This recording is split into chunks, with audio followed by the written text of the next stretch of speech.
जी नमस्कार। स्वागत है दोस्तों आपके अपने यूट्यूब चैनल हिंदी परीक्षा एसके पर। तो आज हम इस वीडियो में लेकर आए हैं एक नया प्रश्न जो कि कई बार एग्जाम में देखने को मिलता है, जो कि एग्जाम के दृष्टिकोण से बहुत ही इम्पोर्टेंट है। और ये प्रश्न है, पृथ्वीराज रासों की भाषा पर प्रकाश डालिए। अथवा देकर ऐसे भी प्रश्न इसका पूछ लिया जाता है कि पृथ्वीराज रासों की भाषा पर एक टिप्पणी लिखिए। ठीक है, तो ये दो क्वेश्चन जिनका जो उत्तर होगा वो हम लोग इस वीडियो में डिस्कस करेंगे, जो कि आने वाले एमएचडी प्रोग्राम MHD1 और जहाँ पे भी इनसे सवाल बनते हैं वहाँ पे ये आंसर आप लोग लिख सकते हैं। तो इसके आंसर में हम लोग लिखेंगे, जो रासों की भाषा के विषय में विद्वानों में पर्याप्त मतभेद है। रासों की जो भाषा है उसके विषय में जितने भी विद्वान हुए हैं उनमें मतभेद रहा है। पृथ्वीराज रासों की भाषा पर टिप्पणी करते हुए आचार्य रामचंद्र शुक्ल ने लिखा है। पृथ्वीराज जो रासो है उस पे भाषा पे जब टिप्पणी करते हुए आचार्य रामचंद्र शुक्ल जी ने जो बातें कही उसको बहुत ही महत्वपूर्ण एक नज़र से देखा जाता है। कहा गया है कि भाषा की कसौटी पर कसते हैं तो और भी निराश होना पड़ता है, क्योंकि वह बिल्कुल बेठिकाने है। उसमें व्याकरण आदि की कोई व्यवस्था नहीं। दोहों की और कुछ कुछ कवित्व की भाषा तो ठिकाने की है, पर त्रोटक आदि छोटे छंदों में तो कहीं कहीं अनुस्वारांत शब्दों की ऐसी मनमानी भरमार है जैसे किसी ने संस्कृत प्राकृत की नकल की है।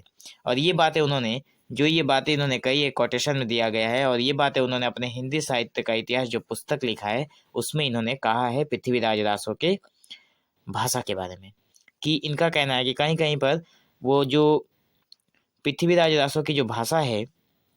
अच्छा, सबसे पहले आप लोगों के दिमाग में ये बात बैठ जाना चाहिए कि पृथ्वीराज रासो एक ग्रंथ है, ठीक है, जिसे काव्य माना गया है। हम लोगों ने इससे पहले वाले वीडियो में इसको लेकर थोड़ा चर्चा किया था। तो आप लोगों ने अगर पृथ्वीराज रासो की प्रामाणिकता के ऊपर अगर वीडियो नहीं देखा है तो आप लोग डिस्क्रिप्शन में या फिर प्ले लिस्ट में जाकर MHD1 से प्ले लिस्ट मिलेगा, वहाँ पे जाकर आप लोग उसे सारी वीडियो का आप लोग देख सकते हैं। तो कहा गया है कि जो आचार्य रामचंद्र शुक्ल जी हैं उन्होंने कहा है कि इसमें रासों में कोई व्यवस्था नहीं है, ठीक है, व्याकरणगत कोई व्यवस्था नहीं है, क्योंकि बहुत सारे भूल भ्रांति इसमें मिलते हैं। और ऐसे कहा गया है, इन्होंने एक बात इन्होंने ये कही है कि अनुस्वारांत शब्दों को ऐसी मनमानी भरमार है। अनुसंधान मतलब जहाँ पे ये बिंदी नहीं लगना चाहिए, अंगा का बिंदी, वहां पे लगाकर ऐसे भरमार किया है जैसे संस्कृत प्राकृत की नकल की गई है। आगे देखते हैं कुछ और विद्वान है। आगे कहा गया है कि लंदन की रॉयल एशियाटिक सोसाइटी में एक हस्तलिखित प्रति में लिखा है। लंदन की एक रॉयल एशियाटिक सोसाइटी में एक हस्तलिखित हाथ से द्वारा लिखित एक प्रति लिखा गया है, जिसमें चंद्रबरदाई लिखित पिंगल भाषा में पृथ्वीराज का इतिहास गासा दत्तासी ने इसे कन्नौजी बोली का काव्य कहा है। अब ये गासा दत्तासी एक बहुत ही महान व्यक्ति हुए, हिंदी में इनका बहुत प्रचलन है। नेक्स्ट वीडियो में मैं आप लोगों को इनके बारे में पूरा डिटेल्स बता दूंगा। पर ये पृथ्वीराज का इतिहास, इसमें चंद्रबरदाई जो हस्तलिखित प्रति मिला है उसमें कहा गया है कि चंद्रबरदाई ने जो इतिहास भाषा के बारे में जो कहा था वो लिखित है पिंगल भाषा में है, ठीक है, पिंगल भाषा में है। और उसमें इन्होंने कहा है कि पृथ्वीराज का इतिहास ना कहकर यहाँ पे पृथ्वीराज कहा गया है, ठीक है। और गाशादा तासी ने इसे कन्नौजी बोली कहा है। ये पृथ्वीराज जो है इसे उन्होंने कन्नौजी बोली कहा है, भाषा नहीं कहा है, ठीक है। भाषा और बोली में डिफरेंस है, आप लोग ध्यान देना इस बात पे। डॉक्टर नामवर सिंह का विचार है कि वस्तुतः अपभ्रंश के बाद प्राय पश्चिमी भारत में दो मुख्य भाषाएं उत्पन्न हुई। अब यहाँ पे नामवर सिंह जो बहुत ही महत्वपूर्ण व्यक्ति हैं, इनका भी विचार है कि वस्तुतः अपभ्रंश जब हिंदी भाषा अपनी विकास क्रम में थी, तब अपभ्रंश में जब पहुंची तब कहा गया है कि अपभ्रंश के बाद जब समय आया तो पश्चिमी भारत में दो मुख्य भाषाएं उत्पन्न हुई हैं। दक्षिणी पश्चिमी राजस्थान में डिंगल और पूर्वी राजस्थान में ब्रजमंडल में पिंगल। यहाँ पे दो भाषाएं हैं, दो जगह का नाम दिया गया है। पहले कहा गया है दक्षिण पश्चिमी राजस्थान में जो है वह डिंगल भाषा है, मतलब दक्षिण पश्चिमी, मतलब अगर इसे आप लोग देखेंगे तो शॉर्ट फॉर्म में DP, ठीक है, DPR। DPR में क्या था, डिंगल था, ठीक है। और यहाँ पे पूर्वी राजस्थान कहा गया है, मतलब PR में क्या था, P था, ठीक है। पूर्वी राजस्थान में P था, पिंगल था।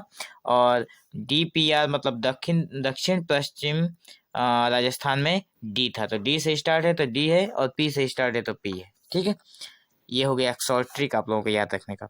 अच्छा, आगे अगर देखें तो कहा गया है कि काव्य परंपरा की दृष्टि से डिंगल में रचना करने वाले प्राय चारण हुए, और पिंगल के कृति कवि प्राय भाट। अच्छा, यहाँ पे दोनों को अलग अलग तरीके से दर्शाया गया है कि जिन रचना की दृष्टि से जब काव्य बनाया गया तो जिन कवियों ने डिंगल भाषा में रचना की उन्हें चारण कवि कहते हैं, ठीक है। और जिन कवियों ने पिंगल भाषा में रचना की उसे हम लोग भाट कवि कहते हैं, भाट, ठीक है। तो आप लोग याद रखना कि डिंगल में रचना करने वाले कवियों को चारण कहा गया, और पिंगल में रचना करने वाले कवियों को भाट कहा गया, ठीक है। ये डी है, डिंगल में रचना करने वाले को चारण और पिंगल में रचना करने वाले को भाट, मतलब DCPB। आगे है रासों की काव्य आदिकालीन साहित्य की काव्य भाषा है। हाँ, रासों की जो काव्य है वो आदिकालीन साहित्य की काव्य है, क्योंकि पुराना है। आदिकाल को संधिकाल कहा जाता है। ये बात आप लोग कमेंट सेक्शन में मुझे ये बताना कि आदिकाल को संधिकाल किस महान व्यक्ति ने कहा है, ठीक है। तो आदिकाल को संधिकाल भी कहा गया है। उसकी काव्य भाषा में क्षीयमाण, यहाँ पे क्षीयमाण एक शब्द है। क्षीयमाण अपभ्रंश की भाषाई प्रवृत्तियां और उदयमान आधुनिक भारतीय आर्य भाषाओं का मेल है। मतलब क्षीयमाण अस्त जाता हुआ अपभ्रंश भाषा, और उदयमान आधुनिक भारतीय आर्य भाषा, मतलब जब अपभ्रंश समाप्त हुआ तब किसका जन्म हुआ, आधुनिक भाषा का, ठीक है ना। जो भाषा आज हम लोग बोल रहे हैं, इस भाषा का जन्म हुआ। तो भारतीय आर्य भाषाओं का मेल है। कहा गया है कि अपभ्रंश की प्रवृत्तियां पूरी तरह समाप्त नहीं हुई है, और आधुनिक भारतीय भाषाएं पूर्णतः प्रतिष्ठित नहीं हुई है, किंतु रासों में पुरानी हिंदी का स्वरूप झलकने लगता है। मतलब ये वह समय है जब अपभ्रंश पूरी तरह से समाप्त नहीं हुआ था, और आधुनिक जो आर्य भाषा है, आधुनिक जो भारतीय भाषा है, वो भी पूरी तरह से प्रचलन में नहीं आई हुई थी। ये उस समय का काव्य है। रासों के बारे में कहा गया है कि जिस समय में अपभ्रंश समाप्त नहीं हुआ था, ये अपभ्रंश भाषा ये अभी समाप्त नहीं हुआ था, और नई भाषा जो जब बनेगी वो पूरी बनी नहीं थी, उस समय ये काव्य को लिखा गया है, ठीक है। कहा गया है कि किंतु रासों में और इस काव्य में जो भाषा मिलती है वो पुरानी हिंदी का स्वरूप झलकने लगता है। मतलब इसमें पुरानी हिंदी का ही स्वरूप है। अगर ये रासो काव्य है, ठीक है, अगर ये रासो काव्य है तो इसमें पुरानी हिंदी की जो भाषा है वो झलक देखने को मिलती है, ठीक है। आगे बढ़ते हैं और देखते हैं कि पुरानी हिंदी अपभ्रंश से मिलती जुलती होने पर भी 3 प्रवृत्तियों के कारण अपभ्रंश से भिन्न एवं विशिष्ट हो जाती है। पुरानी हिंदी जो हमारी जो भाषा है वो अपभ्रंश से थोड़ी बहुत मिलती जुलती है, क्योंकि टूट फूट कर बनी हुई थी। फिर भी कहा गया कि 3 प्रवृत्तियों के कारण ये अलग होती है। पहला है क्षतिपूरक दीर्घीकरण, मतलब जो शब्द बोला गया है उसको क्षतिपूरक दीर्घीकरण, मतलब उसे क्षति का मतलब होता है कोई नुकसान हुआ है, ठीक है, उसको पूरा करने के लिए थोड़ा समय लेकर उसमें दीर्घीकरण, मतलब एक शब्द को बोलने के लिए थोड़ा समय लगता था, वही बात है। आगे कहा गया है दूसरा नंबर में कि परसर्गों के प्रयोग की बहुलता है। अब इसका उदाहरण जब देखेंगे तो मैं समझा दूंगा आपको, 2 मिनट के बाद समझाता हूँ। परसर्गों के प्रयोग की बहुलता है। इसमें कहा गया है कि परसर्ग जो है हिंदी के, उसमें उसकी बहुलता है। बहुत सारे परसर्ग देखने को मिलते हैं एक ही शब्द में, एक ही लाइन में। तत्सम शब्दों का पुनर्प्रचलन, क्षतिपूरक दीर्घीकरण, जैसे अज का आज। अच्छा, यहाँ पे मैंने कहा था कि यहाँ पे क्षतिपूरक दीर्घीकरण का मतलब ये रहा। क्षतिपूरक दीर्घीकरण का आप लोग यहाँ से समझ सकते हैं, जैसे अज। अब यहाँ पे ज डबल है तो अज को आज कह सकते हैं, या फिर आज को उस वक्त क्या कहा जाता था, अज। तो ये थोड़ा समय लगता था, ठीक है ना। तो ये है दीर्घीकरण। अच्छा, उदाहरण की दृष्टि से हम लोग देखते हैं कि उदाहरण में है कली मंजिल जग्गू को करई आज। अब यहाँ पे जग्गू शब्द में आप लोग देख पा रहे हैं, मंजिल शब्द में, यहाँ पे मंजिल शब्द ऐसे था, ये तो झ था ही, यहाँ पे ज और ल था, ठीक है, और यहाँ पे ऐसे था। तो मंजिल शब्द में यहाँ पे भी ज है, ठीक है। जग्गू में डबल ग दिखाई दे रहा है, तो ऐसे हैं। अच्छा, परसर्गों की जो प्रयोग की बहुलता है वो देखो, एक ही पंक्ति में के भी है, ते भी है और से भी है। तो ये कितने परसर्ग, 3 परसर्ग हो गए, एक ही पंक्ति में 3 परसर्ग दिखाई देते हैं। उसके उदाहरण यहाँ पर हैं। शशि के ते के मुख ते अहि से निकसे। अब यहाँ पे आप लोग देख पा रहे हैं, के भी है, ते भी है और से है। यहाँ पे इन तीनों का बहुलता कहा गया है, तो परसर्गों की बहुलता थी उस समय। और तत्सम शब्दों का पुनः प्रचलन, तत्सम शब्द जैसे जो संस्कृत के शब्द हैं उन्हें तत्सम शब्द कहा जाता है। तो कहा गया कि उनका पुनः प्रचलन हो रहा था, जैसे ब्रह्मांड संक्रिय, ब्रह्म ब्रह्मांड गह्यं, यहाँ पे बिंदी है, ठीक है।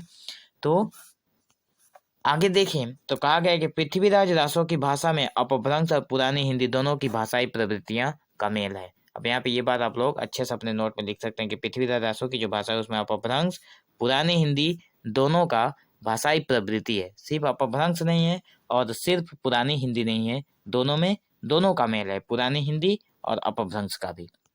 आगे देखें, ज्यादा बड़ा नहीं है, बस इतना ही है।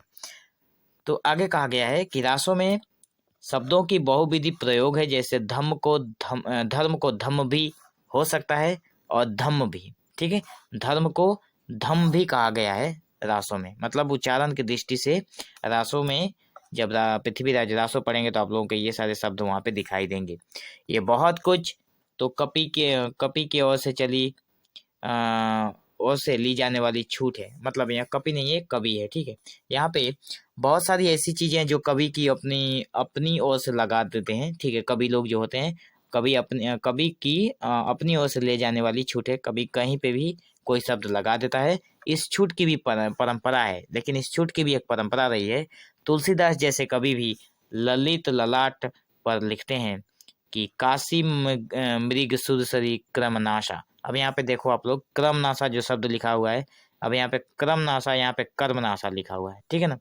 तो पहले के जो हिंदी शब्द हैं वो थोड़े बहुत बिगड़ी हुई भाषाओं में चलते हैं, जिसे हम लोग अपभ्रंश बोलते हैं, मतलब टूटी फूटी भाषा जो धीरे धीरे आज सुधर चुकी है।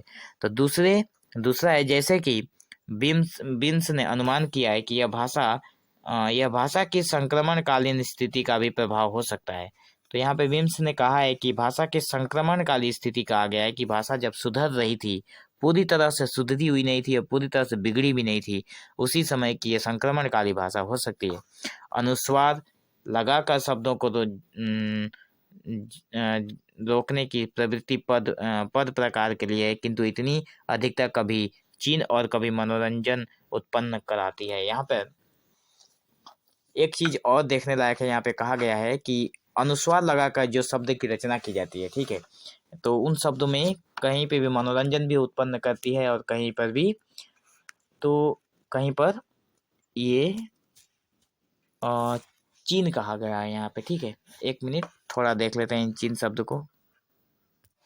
दोस्तों यहाँ पर ये जो चीन है ये स्पेलिंग मिस्टेक है, ठीक है। ये चीन नहीं है, ये खीज है, ठीक है। खीज मतलब गुस्सा होना। तो कभी कभी क्या होता है कि अनुस्वार जहाँ पे नहीं लगाना चाहिए वहां पे लगा देते हैं, और जहाँ पे लगना चाहिए वहां पर नहीं लगाते हैं। तो यहाँ पे यही बातें कहा गया है। और एक शब्द यहाँ पे टाइपिंग मिस्टेक है, जैसे यहाँ पे जैकने कहा गया ना, यहाँ पे छौंकने की बात कही गई है। छौंकने मतलब अनुस्वार लगाकर छौंकने, मतलब जैसे हम लोग सब्जी बनाते हैं ना, तो सब्जी बनाते वक्त सब्जी को छौंका जाता है, बिल्कुल वैसे ही।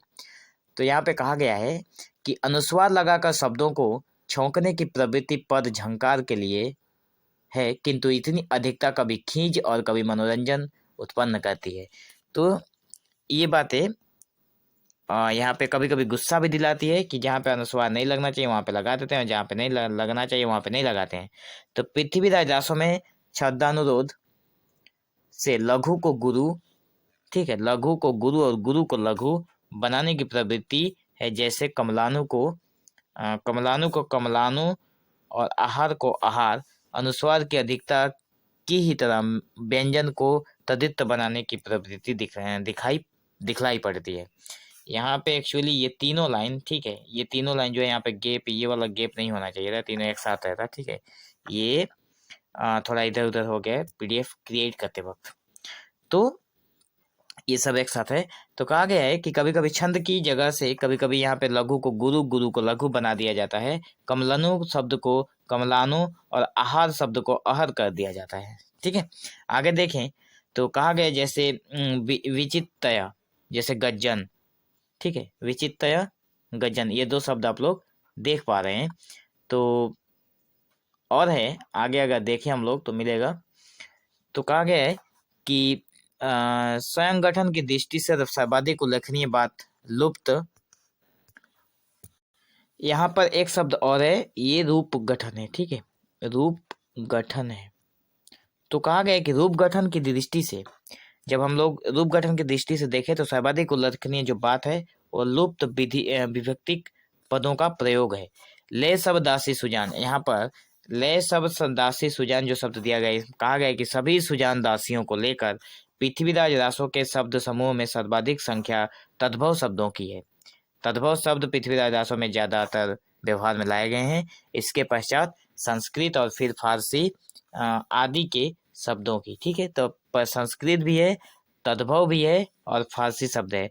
कन्नौज समय में लघुतम संस्करण में कुल 3500 शब्दों का प्रयोग हुआ है। इसमें 500 शब्द तत्सम है, 20 फारसी के और बाकी जितने भी बचे हैं सब शेष जितने हैं सब तद्भव हैं। कुछ देसी शब्द भी अवश्य होंगे इसमें।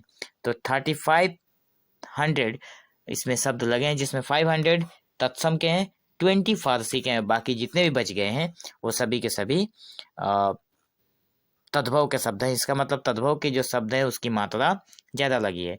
रासों के भाषा विचार की समस्याएं हैं। रासों की जो भाषा है उसके विचार के ऊपर समस्याएं, आप लोग भी ऐसे एग्जाम में लिख सकते हैं कि रासों की भाषा विचार जो है वो समस्याओं में है। सबसे प्रमुख समस्या मान्य पाठ की है। सबसे प्रमुख समस्या जो है वो मान्य पाठ की है, जिसे भाषा विचार का आधार बनाया गया है। जिसे होगा, ठीक है, जिसे भाषा विचार का आधार बनाया जाए। इसकी भाषा पर विचार करते समय ये नहीं भूलना चाहिए कि यह प्रबंध काव्य है और अपने युग के इतिहास की प्रतिनिधि काव्य है।